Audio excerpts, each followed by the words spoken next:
Single phase losses से related problem देख रहे हैं। ठीक, इसमें क्वेश्चन में जो डाटा दिया हुआ है कि सिंगल फेज ट्रांसफार्मर को 200 वोल्ट 50 हर्ट्ज सप्लाई दिया जाता है, तो उस समय उसका हिस्टेरेसिस लॉस जो है पीएच है और एडी करंट लॉस जो है पीई है। सेम ट्रांसफार्मर को अगर 160 वोल्ट 40 हर्ट्ज सप्लाई दिया जाए तो इसका नया हिस्टेरेसिस लॉस और एडी करंट लॉस क्या होगा। मतलब हमको निकालना है percentage change in PH and PE, ये हमको निकालना है। तो इस क्वेश्चन में के हम पहले बैकग्राउंड में चलते हैं, थोड़ा थ्योरी देख लेते हैं कि इस टाइप के क्वेश्चन को हम लोग कैसे डील करेंगे। ठीक है, जो कोर लॉस होता है ट्रांसफार्मर का, कोर लॉस, इसी को हम लोग बोलते हैं आयरन लॉस भी। आयरन लॉस कोर लॉस क्यों बोलते हैं? क्योंकि ट्रांसफार्मर के कोर में ये लॉस होता है, इसलिए इसको हम लोग कोर लॉस बोलते हैं। और आयरन लॉस क्यों बोलते हैं? क्योंकि ट्रांसफार्मर का कोर जो होता है आयरन मटेरियल से बना होता है, इसलिए इसको हम लोग आयरन लॉस भी बोलते हैं। तो कोर लॉस या आयरन लॉस ट्रांसफार्मर का दो टाइप का होता है। ठीक, एक तो होता है हिस्टेरेसिस लॉस, हिस्टेरेसिस लॉस, दूसरा होता है AD current loss, AD current loss. AD current loss को हम लोग पीई से रिप्रेजेंट करते हैं, हिस्टेरेसिस लॉस को हम लोग पीएच से रिप्रेजेंट करते हैं। ठीक है, अब हम लोग इसके आगे देखते हैं। हिस्टेरेसिस लॉस जो होता है वो होता है K H B M to the power X into F, और एडी करंट लॉस जो होता है वो होता है pi square F square B M square T square by 6 rho. ठीक, 6 रो होता है। अब यहाँ पे सब टर्म देख लेते हैं। कौन सा? पीएच जो हो गया हिस्टेरेसिस लॉस हो गया, केएच जो हो गया अस्टेंजेंट कांस्टेंट हो गया, एक्स जो हो गया अस्टेंजेंट कोफिशिएंट हो गया, एफ जो हो गया वो फ्रीक्वेंसी हो गया। अब एडी करंट लॉस में देखते हैं, पाई हो गया वो कांस्टेंट हो गया, इसके डेरिवेशन में हम लोग नहीं जाएंगे, हम लोग को क्वेश्चन सॉल्व करना है। एफ जो हो गया फ्रीक्वेंसी हो गया, बीएम जो हो गया वो मैक्सिमम फ्लक्स डेंसिटी हो गया। ठीक, और बीएम जो हो गया मैक्सिमम फ्लक्स डेंसिटी हो गया, टी हो गया थिकनेस ऑफ द लैमिनेशन, और रो जो हो गया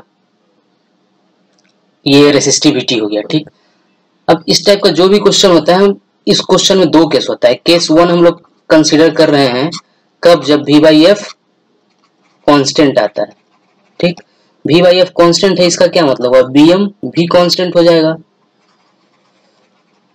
जब BM कॉन्स्टेंट हो जाएगा तो BM to the power x भी कॉन्स्टेंट हो जाएगा। ठीक, BM to the power x भी कॉन्स्टेंट हो जाएगा। ठीक है, अब यहाँ पे हम लोग x को, जो अगर क्वेश्चन में कुछ नहीं दिया हुआ है तो हम लोग दो कंसीडर करके चलते हैं बाय डिफॉल्ट। ठीक, सही है। अब इसके आगे हम लोग डील करते हैं। अगर BM कांस्टेंट हो गया तो जब BM कांस्टेंट हो गया तो हम लोग हिस्टेरेसिस लॉस से चलते हैं। ठीक, अगर BM कांस्टेंट हो गया तो हम लोग हिस्टेरेसिस लॉस से चलते हैं। तो हिस्टेरेसिस लॉस जो हो गया इसको हम लिख सकते हैं हिस्टेरेसिस लॉस प्रोपोर्शनली, किसके प्रोपोर्शनल हो जाएगा हिस्टेरेसिस लॉस? देखिए KS तो है वो कांस्टेंट है, अस्टेंजेंट कांस्टेंट, BM भी यहाँ पे हम लोग कांस्टेंट ले लिए हैं, तो डायरेक्टली प्रोपोर्शनल हो जाएगा फ्रीक्वेंसी F के। ठीक, सेम टाइप से अब हम लोग एडी करंट में देखते हैं। एडी करंट प्रोपोर्शनल हो जाएगा। देखिए पाई जो है कांस्टेंट है, BM को हम लोग कांस्टेंट कंसीडर कर चुके हैं, थिकनेस तो कांस्टेंट होगा, और रो रेसिस्टिविटी भी कांस्टेंट होगा। तो यहाँ से सिंपली हम लोग को आ गया एडी करंट लॉस प्रोपोर्शनल हो गया फ्रीक्वेंसी के स्क्वायर के। ठीक, ये कब आया है? जब हम लोग कंसीडर किए हैं V बाई एफ कॉन्स्टेंट। ठीक है, अब हम लोग केस 2 लेके चलते हैं। अब हम लोग केस 2 कंसीडर कर रहे हैं। केस 2 में क्या है? केस 2 में हम लोग लेते हैं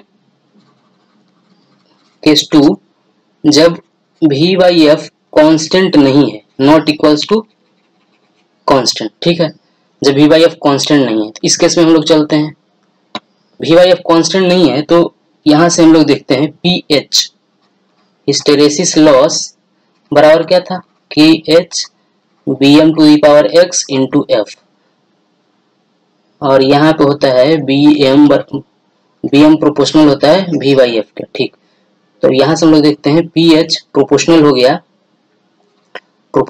BM कांस्टेंट नहीं है इसलिए वैल्यू को हमको पुट करना पड़ेगा V/F इंटू F, ठीक है, टू दी पावर x।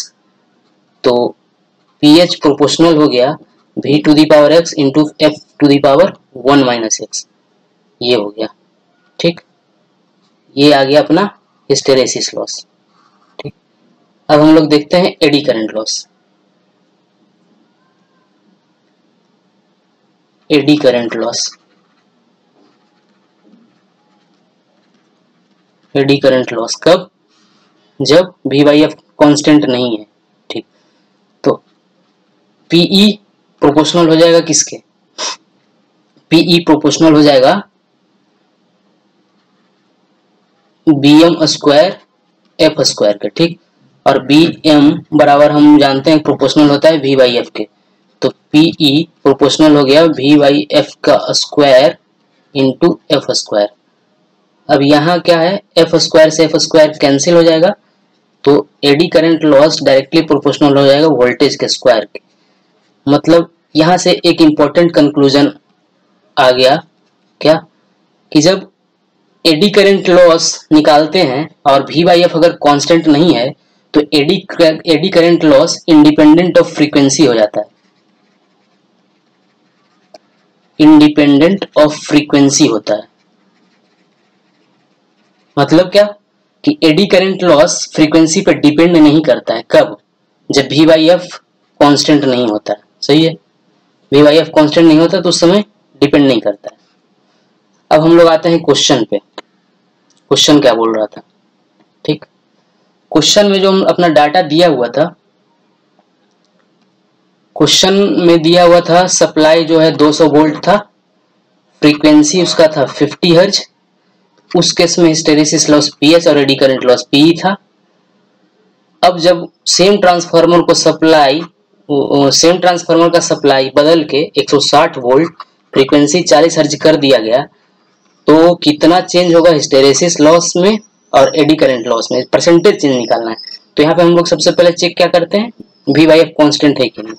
तो V/F किस केस में? फर्स्ट केस में V कितना दिया हुआ है, वोल्टेज 200, ये क्या है, देखिए यहाँ पे वोल्टेज कितना दिया है 200, फ्रीक्वेंसी 50 है, तो 200/50, तो ये आ गया कितना 4।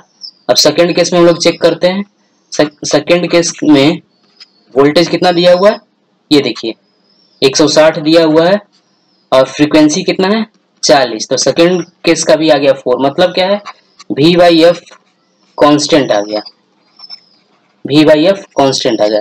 तो जब V/F कांस्टेंट आ गया तो अब सिंपली हम जानते हैं कि हिस्टेरेसिस लॉस जो होता है प्रोपोर्शनल होता है F के, और एडी करंट लॉस जो होता है प्रोपोर्शनल होता है F स्क्वायर, मतलब फ्रीक्वेंसी का स्क्वायर के। तो हम लोग यहाँ से प्रोसीड करेंगे, PH to hysteresis loss at 40 hertz divided by hysteresis loss at 50 hertz. 50 हर्ज को हम लोग 1 कंसीडर कर रहे हैं, इस केस को हम 1 कंसीडर कर रहे हैं, इस केस को 2 कंसीडर कर रहे हैं, ठीक है। तो ये सिंपली प्रोपोर्शनल हो जाएगा किसके, सेकेंड केस में 40 हर्ज, फर्स्ट केस का फ्रीक्वेंसी 50 हर्ज, तो 4/5। तो यहाँ से हम लोग इसको लिख सकते हैं PH1 आ गया सिंपली 4/5। तो परसेंटेज चेंज बोल रहा है, परसेंटेज चेंज हमको निकालना है, तो ये क्या हो जाएगा, PH2 frequency hysteresis loss at 40 hertz minus hysteresis loss at 50 hertz divided by hysteresis loss at 50 hertz. तो इसको हम सिंपली लिख सकते हैं hysteresis loss at 40 hertz divided by hysteresis loss at 50 hertz minus 1। तो इसको हम लोग लिख देंगे, क्या हो जाएगा 4/5 माइनस 1। तो इसको जब सॉल्व करेंगे तो ये आ रहा है अपना -1/5। अब परसेंटेज चेंज के लिए 100 से मल्टीप्लाई करते हैं, तो ये कितना आ गया 20%। निगेटिव साइन क्या शो कर रहा है कि इसमें जो हो रहा है डिक्रीमेंट हो रहा है, ठीक, इसमें जो हो रहा है डिक्रीमेंट हो रहा है। अब हम लोग सेम टाइप से देखते हैं किसका, एडी करंट लॉस का। तो अपने पास स्पेस का कमी है, नहीं स्पेस काफी है।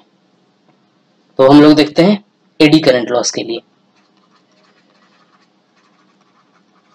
एडी करंट लॉस के लिए, ठीक। तो एडी करंट लॉस क्या होता है? AD current loss directly proportional होता है फ्रीक्वेंसी के। तो एडी करंट लॉस एट 40 हर्ज बटे एडी करंट लॉस एट 50 हर्ज बराबर, इसको हम लिख सकते हैं फ्रीक्वेंसी एट 40 हर्ज बटे फ्रीक्वेंसी एट 50 हर्ज का स्क्वायर, ठीक। तो इसको फ्रीक्वेंसी एट 40 हर्ज बटे फ्रीक्वेंसी एट 50 हर्ज बराबर 40/50 का स्क्वायर। अब एक शून्य से एक शून्य ये कैंसिल हो जाएगा, तो ये आ गया कितना? एडी करंट लॉस एट 40 हर्ज बटे एडी करंट लॉस एट 50 हर्ज, ये आ गया अपना डायरेक्ट 16/25। अब हमको निकालना है परसेंटेज चेंज। परसेंटेज चेंज के लिए क्या करते हैं, AD current loss at 40 hertz minus eddy current loss at 50 hertz बटे एडी करंट लॉस एट 50 हर्ज इंटू 100%, ठीक। अब इसको पुट करेंगे तो वैल्यू आ जाएगा एडी करंट लॉस एट 40 हर्ज बटे AD current loss at 50 hertz minus 1, ये आ जाएगा 16/25 माइनस 1 गुने 100%, ठीक है। तो ये जो इसको सॉल्व करेंगे तो ये आ जा रहा है -36%। माइनस का क्या मतलब हुआ कि 36% का जो है वो डिक्रीमेंट